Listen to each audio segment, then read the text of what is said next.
Wahai para pecinta film dimanapun Anda berada, selamat datang kembali saya ucapkan. Semoga kalian dalam keadaan sehat dan diberkahi rezeki yang melimpah ruah. Bagi kalian yang baru saja menemukan channel ini, jangan lupa like, komen, dan subscribe serta aktifkan tombol loncengnya agar kalian tidak ketinggalan alur cerita film terbaru dan menarik lainnya. Di video ini kita akan merangkum sebuah film yang berjudul Shocking Kung Fu of Huos. Dari judulnya saja kalian pasti sudah bisa tebak kalau film berdurasi kurang lebih 95 menit ini berasal dari Cina dan akan banyak adegan bertarungnya. Tebakan kalian benar dengan genre action dan martial arts. Diproduseri oleh Image Beijing Culture Media, didirektori oleh Tai Wei. Dibintangi oleh banyak artis Cina seperti Yan Ji, Lian Zhang, Li Huowo, dan banyak artis Cina terkenal lainnya. Film ini menceritakan 20 tahun setelah revolusi 1911 di Cina. Huo Zenshan membuka sekolah untuk memperkenalkan ilmu bela diri dari Cina. Namun sayangnya perjalanan dan perjuangan Huo Zenshan tidak semulus itu. Akan banyak tantangan dan rintangan yang harus dihadapi. Penasaran kan kelanjutan ceritanya gimana? Oke, tanpa berlama-lama lagi kita langsung saja ke alur ceritanya.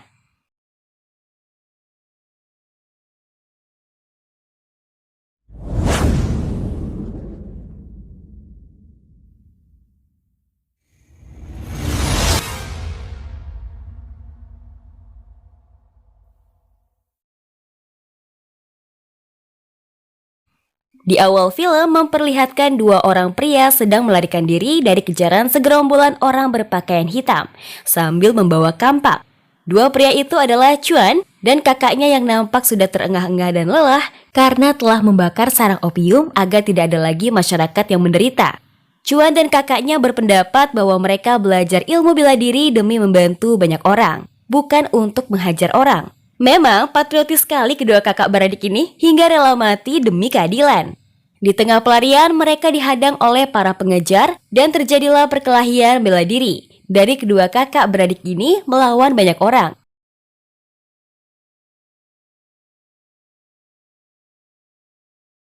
Di waktu yang bersamaan, film memperlihatkan istrinya Chuan sedang menjalani proses melahirkan secara mandiri. Ditemani bocah laki-laki di sisinya sambil menangis keras. Ya, itu anaknya Chuan. Balik lagi ke adegan Chuan dan kakaknya yang sedang sengit bertarung melawan geng kapak. Aku sebut gitu karena mereka banyakan dan bawa kapak.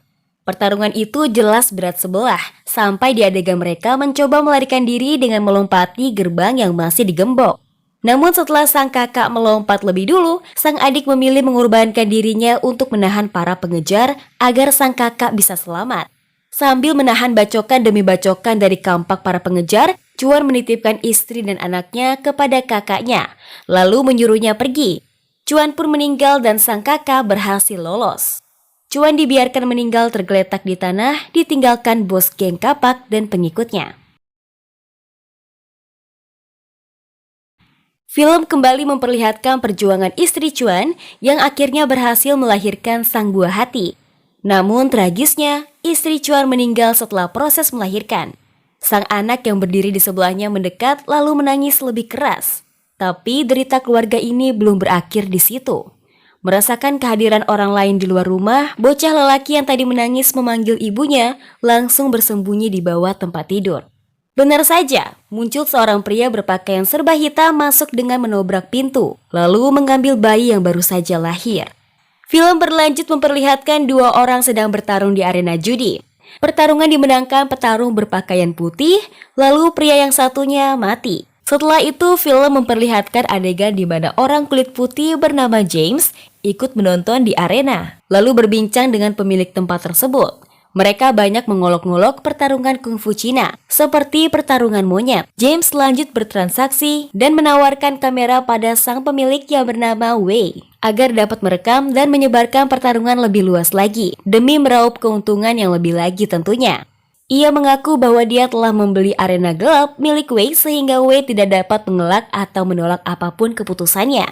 Kamera pun dipasang, lalu MC memperkenalkan ketiga petarung andalan arena tersebut dan menantang bila ada yang dapat mengalahkan mereka akan mendapatkan hadiah berupa uang dan emas. Ketiga petarung itu adalah Takenaka Inoue dari Jepang, Som Chai dari Asia Tenggara, dan Chang Hao Park dari Korea. Saat sang MC masih bicara, tiba-tiba mulutnya dibungkam dengan ikan dari belakang oleh penantang baru.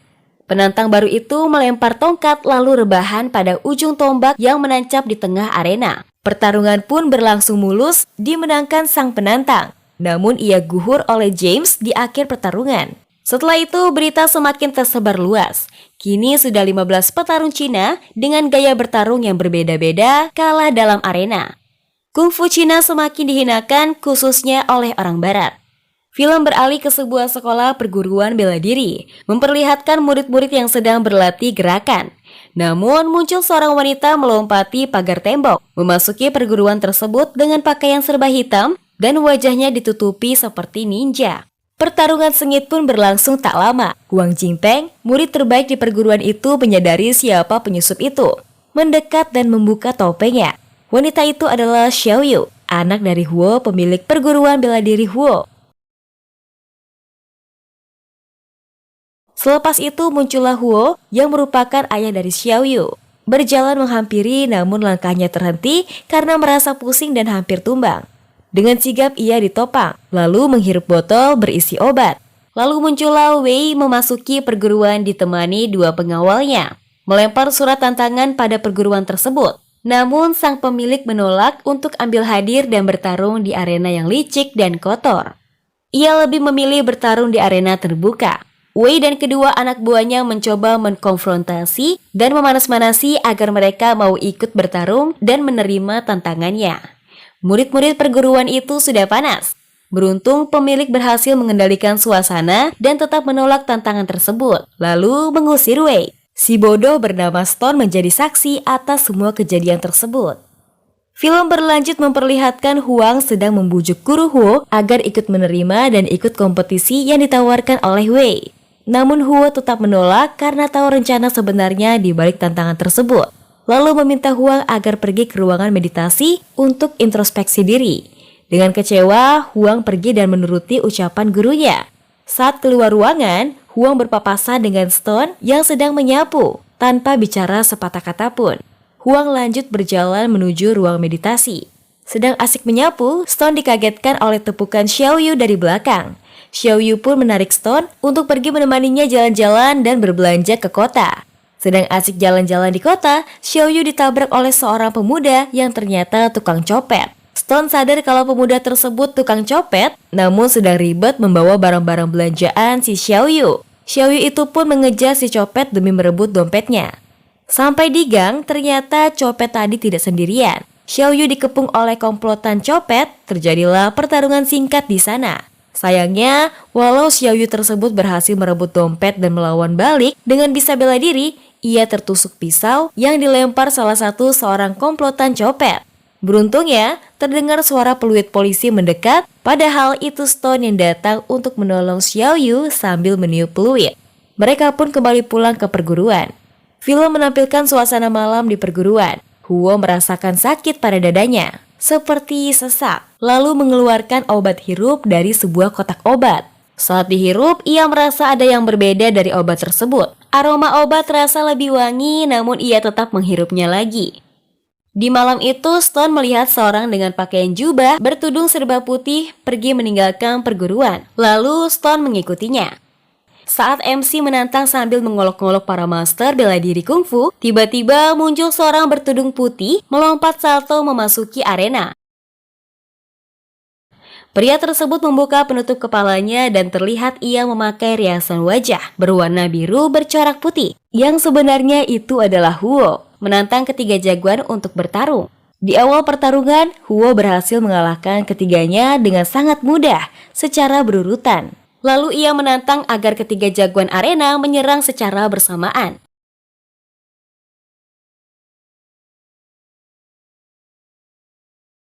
Di tengah pertarungan, sebuah botol obat terlempar keluar arena menuju tempat di mana Stone berdiri menonton pertarungan. Pertarungan mulai terlihat berat sebelah, Huo tampak tetap dalam posisi bertahan, sedang ketiga jagoan terus menyerang. Walau mulai merasa pengap dan pusing, Huo berhasil memenangkan pertarungan. Setelah itu MC memintanya agar mengambil hadiah karena berhasil memenangkan pertarungan, namun ditolak. Huo berkata, seni bela diri Cina lebih berharga dibanding uang dan harta. Ini merupakan integritas Cina. Saat Huo hendak pergi, James datang menghampirinya dan menantangnya bertarung. James bilang bila dia kalah ia akan melipat gandakan hadiahnya. Namun bila menang ia akan tetap memberikan hadiahnya karena menang dari 3 jagoan. Namun Huo menolak keduanya. Ia berkata lupakan uang dan akan bertarung dengannya di lain hari dengan nafas yang terengah-engah. Tiba-tiba Huo membungkuk dan merasakan sakit di dadanya. Nafasnya semakin berat. Stone langsung menghampiri dan memberikan obatnya. Huo merasa heran kenapa Stone ada di sini. Stone mengangkut Huo kembali ke perguruan. Di perjalanan pulang, Huo bertanya pada Stone bagaimana bisa Stone mengikutinya tanpa terengah-engah. Memangkunya yang berat seperti ringan dan memuji kaki Stone yang kuat. Lalu ia bertanya mengapa Stone datang ke perguruannya dan Stone hanya tersenyum. Huo menyadari Stone adalah seorang ahli bela diri. Adegan berpindah menampilkan Sang Xiaoyu sedang mengobati luka akibat dilempar pisau oleh pencopet. Lalu teringat wajah Stone saat meniup peluit seperti bocah. Wanita tersebut pun tersenyum. Kayaknya sih baper. Melanjutkan pengobatannya, film menunjukkan kelakuan Huang yang mengintip si Xiaoyu sedang mengobati luka, lalu menelan ludah. Lalu film menampilkan adegan Stone yang sedang melukis Xiaoyu di ruangannya.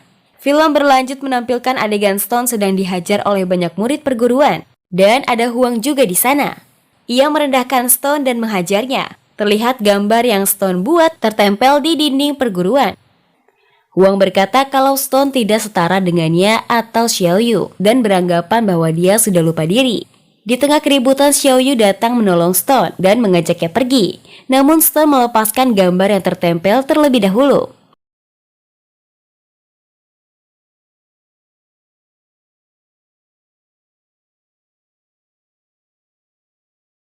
Stone memperlihatkan gambarnya pada Xiaoyu di tempat lain. Xiaoyu berkomentar kalau gambarnya jelek sekali dan tak mirip dengannya. Mereka pun tertawa. Lalu berlanjut ke adegan di mana Huo akan mengajarkan jurus unik tinju perguruan Huo yang diwariskan turun-temurun pada Xiaoyu, keturunan Huo. Dan berpesan bila ia menemukan pria unik dan jujur di masa depan, ia boleh mengajarkan jurus ini padanya sebagai penerus. Berita tentang kemenangan petarung misterius dengan riasan biru semakin menyebar. Lalu film berlanjut ke arena di mana kini juara dari arena tersebut adalah pria dengan riasan biru dengan nama baru Iblis Hitam. Namun ada yang berbeda. Ternyata ia bukanlah orang yang mengalahkan ketiga petarung arena kemarin. Iblis Hitam bertarung melawan James yang sudah sadar kalau mereka adalah orang yang berbeda. Namun tetap melanjutkan pertarungan dan berakhir dimenangkan oleh Iblis Hitam yang sebenarnya adalah Stone. Setelah pertarungan selesai, Iblis Hitam melempar uang hadiah ke langit. Uang pun bertebaran kemana-mana. Huang yang melihat pertarungan tersebut hanya berdiri diam, menatap tajam ke arah Iblis Hitam, menyadari bahwa itu adalah Stone. Film berlanjut memperlihatkan kondisi perguruan, datang Bibi Zhu yang nampak mencari Huo untuk memberinya obat, namun belum ketemu juga. Putrinya beserta seluruh murid mencarinya hingga di ruang belajar yang terkunci. Ditendang pintu itu oleh Xiaoyu dan terbuka. Terlihat Huo sedang duduk sambil memejamkan mata. Saat dipegang tangannya, Xiaoyu terkejut karena terasa dingin. Huang mencoba mendeteksi nadinya, sedangkan Xiaoyu memeriksa nafasnya Huo. Namun keduanya menandakan bahwa Huo kini telah meninggal. Tim forensik datang untuk memeriksa. Huo meninggal karena penyakit asma. Tidak ada tanda syok ataupun racun. Saat hendak pergi, inspektur berpapasan dengan Stone yang baru saja datang ke perguruan. Melihat suasana di sana, Stone sadar bahwa Huo kini telah meninggal. Film berlanjut ke adegan pemakaman Huo. Malam itu seorang dengan pakaian menyusup serba hitam seperti ninja masuk ke tempat di mana mayat Huo terbaring. Penyusup itu memberi hormat lalu membuka kain penutup mayat Huo, namun ternyata bukan Huo yang berbaring di sana, melainkan orang lain. Penyusup itu masuk dalam perangkap lalu dikepung oleh murid perguruan dan polisi. Putri Huo atau Xiaoyu pun ada di sana. Seakan tak percaya kalau penyusup itu adalah Stone. Huang menuduh kalau Stone menyusup dan pura-pura bodoh. lalu membeberkan kalau sebenarnya dia adalah iblis hitam yang menjuarai arena. Ia pun menuduh Stone melakukan pembunuhan terhadap Huo. Stone pun ditangkap polisi. Malamnya, Xiaoyu sedang menangis di kamar bersama Huang. Saat Xiaoyu bersandar di pundaknya, ia mencium aroma harum dan sedikit muncul kecurigaan. Huang mengelak lalu pergi. Adegan selanjutnya di kantor polisi. Inspektur menjelaskan kepada Xiaoyu kalau ayahnya meninggal karena asma. Namun ada kemungkinan dibunuh dengan obat-obatan yang biasa digunakannya. Karena teknologi saat itu belum memadai untuk membuktikan kebenarannya. Huo dianggap meninggal karena asma. Inspektur meminta Xiaoyu agar bekerja sama dengannya untuk mengungkapkan kebenaran di balik kematian Huo. Xiaoyu datang ke tempat di mana Stone ditahan. Dari balik sel, Stone yang sedang bermeditasi menghampiri Xiaoyu. Xiaoyu menanyakan banyak hal pada Stone. Namun tidak dapat dijawab semua karena saat itu bukan waktu yang tepat. Stone hanya meminta Xiaoyu agar percaya padanya dan menjelaskan maksud tindakannya yang menyelinap masuk ke kamar mayat Huo adalah untuk mencari kebenaran sejati dari kematian Huo. Stone hanya menemukan botol obat yang biasa dihirup oleh Huo saat asmanya kambuh dan memberikannya kepada Xiaoyu. Stone merasa aroma dari botol tersebut yang ia temukan berbeda dengan obat yang biasa Huo gunakan semasa hidupnya. Xiaoyu sadar ada kemiripan dengan aroma yang menempel pada pakaian Huang. Ia pun pergi. Huang menghampiri Wei Yiping untuk memberikan laporan. Dan ternyata Huang adalah anak angkat dari Wei Yiping. Lalu Huang menggunakan riasan dan menjadi iblis hitam untuk memasuki arena. Kini iblis hitam adalah master utama di arena. Iblis hitam bertarung melawan petarung berkulit hitam. Namun tidak berlangsung lama dan dimenangkan dengan mudah olehnya. Penonton bersorak, Huang tertawa puas. Namun tawanya terhenti saat melihat Xiaoyu di jajaran penonton. Xiaoyu menghampiri Huang di ruang istirahat. Semakin terkejut dengan semua kenyataan, percakapan itu berujung dengan Huang yang hendak memperkosa Xiaoyu. Beruntungnya Xiaoyu berhasil lolos. Mereka kejar-kejaran hingga ke tebing. Huang sadar bahwa Xiaoyu tak akan sudi menikah dengannya. Lalu Huang menendang Xiaoyu hingga jatuh dari tebing.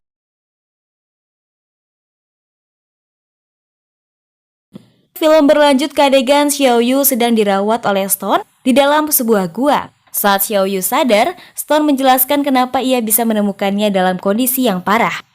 Diperlihatkan adegan di mana Stone melepas perban yang menutup mata Xiaoyu. Xiaoyu pun merasa malu dan marah karena kini ada codet di pipi kirinya. Walau nggak banyak berubah sih, tetap aja cakep. Stone mendekati dan menenangkan Xiaoyu. Mereka pun bermesraan sambil berpelukan. Berlanjut ke adegan saat Stone dan Xiaoyu membuka kotak rahasia milik Huo yang ditemukan di ruangannya, yang kini menjadi warisan Xiaoyu.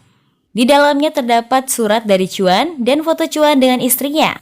Melihat foto itu, Stone kaget lalu memberitahu Xiaoyu kalau sebenarnya itu adalah foto ayah dan ibunya. Dan fakta bahwa Stone adalah anak sulung dari Dachuan, bernama He Xilei.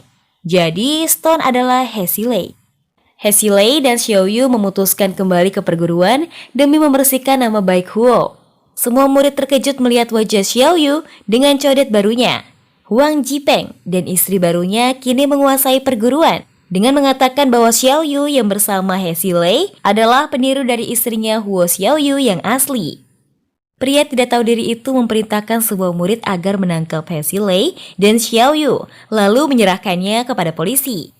Beruntungnya He Xilei dan Xiaoyu berhasil lolos berkat bantuan orang asing bersetelan ala mafia. Lalu diantarkan mereka ke tempat Wei Yiping yang sebenarnya adalah pembunuh ayahnya He Xilei. Wei Yiping menyerahkan formulir pendaftaran pada He Xilei dan Xiaoyu. Namun mereka berdua menolak penawaran tersebut. Seperti biasa, Wei Yiping memprovokasi mereka agar ikut bertarung dalam arenanya. Bagi Wei Yiping, keadilan hanya ada bagi yang kuat. Ia mengatakan bahwa Huang Jipeng menjadi pewarisah perguruan secara legal hingga tidak mungkin bagi mereka berdua mendapatkan kembali keadilan bagi Huo. Wei Yiping berjanji akan membantu mereka mendapat keadilan bagi Huo bila mereka mau ikut bertarung dalam arena dan menjadi iblis hitam selanjutnya. He Xilei menghentikan tangan Xiaoyu saat hendak menandatangani kontrak dan mengatakan ia akan bertarung dan Wei harus menepati janjinya. Film berlanjut ke adegan saat Wei Yiping mendapat telepon dari Huang Jingpeng. Namun ia menolaknya. Wei berkata ia bisa mengadopsinya, membesarkannya, membuatnya kaya, menjadikannya besar dan menjadi iblis hitam. Namun ia juga bisa menghancurkannya dengan tangannya sendiri. He Zilei bertarung dengan Huang Jingpeng, namun pertarungan itu terhenti. Huang yang melihat jurus yang hanya diketahui keluarganya, menyadari sedang bertarung dengan kakak kandung yang selama ini ia cari. Wei Yiping membongkar rencananya untuk membuat adik kakak ini bertarung satu sama lain sampai mati. Juga rahasia bahwa dia juga yang membunuh ayah mereka. Lalu Wei memerintahkan semua pasukannya untuk membunuh mereka semua. Kini He Zilei, Xiao Yu, dan Huang Jingpeng bekerja sama, bertarung melawan 3 jagoan arena dan semua anggota geng kapak. Satu persatu 3 jagoan arena dan semua anggota geng kapak dikalahkan. Melihat orang barat yang sibuk merekam dan memotret pertarungan mereka, Huang Jingpeng melemparkan kapak ke arah kamera hingga hancur. Sampailah di momen saat Wei Yiping mengeluarkan handgun dan mengarahkannya kepada He Zilei. Melihat tindakan Wei, Huang Jingpeng segera bergerak melindungi kakaknya, menahan setiap tembakan dari Wei. Tapi nggak jadian ya. Bercanda. Dengan sigap, He Zilei melemparkan kapak ke arah Wei dan mengenai tepat di dadanya. Wei terkejut dan terhuyung mundur hingga duduk di sofa. Dengan nafas berat, Wei menggenggam sofa sadar bahwa ia akan mati. Wei mengambil liontin dengan foto istri Chuan di dalamnya, memandanginya di setiap hembusan nafas terakhirnya. Begitupun Huang Jingpeng, yang nafasnya kian berat dalam pangkuan kakaknya. Ia merasa rindu kedua orang tuanya. Dengan segera He Zilei menunjukkan foto ayah dan ibu mereka pada Huang Jingpeng. Setelah meminta maaf pada Xiao Yu dan He Zilei, Huang Jingpeng mengembuskan nafas terakhirnya dalam pangkuan sang kakak.